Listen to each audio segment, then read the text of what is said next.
Good day, another video tayo mga kailonggo voltage. So, meron ako sa inyo i-share at ituturo lalo sa mga baguhan natin kapwa electrician. So, ito may ginawa ako na single line diagram. So, ang itatakil natin dito single switch controlled by 2 bulb. So, okay. So, start tayo mga kailonggo voltage, no? So first, meron akong ginawang legend symbol para mas madali nyo maintindihan at madali nyo masundan ang aking ginawang single line diagram. So ito, pag ganitong symbol ito ay circuit breaker. And then S1, ibig sabihin single switch. So yun ang ginawa ko. And then ito, light. So light bulb, no? And then ito yung buhit. So ibig sabihin line. So ito yung live natin, linya natin. So okay, start na tayo. First, meron tayong supply.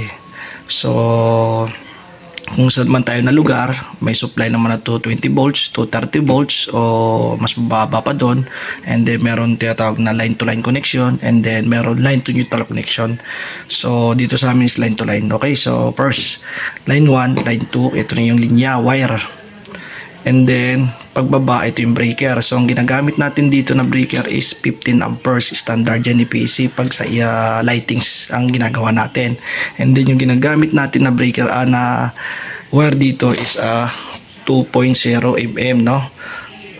Number 14 AWG. So okay na tayo dun lahat. Okay, so meron tayong breaker.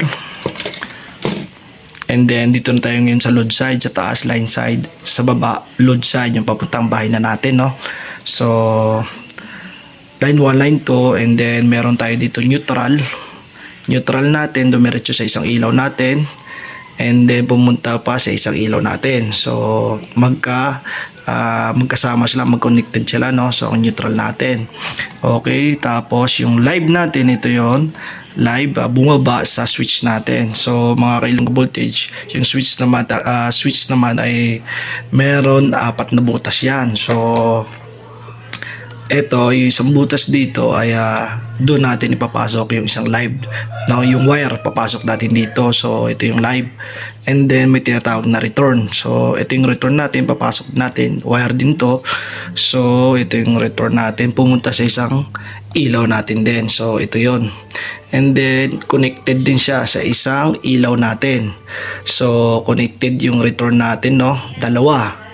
Okay, so yun tinatawag na return. So clear na tayo dun, no, mga kailonggo voltage. So kayo, no? So palambing naman ako mga kailonggo voltage. So like, share and follow naman tayo. Okay.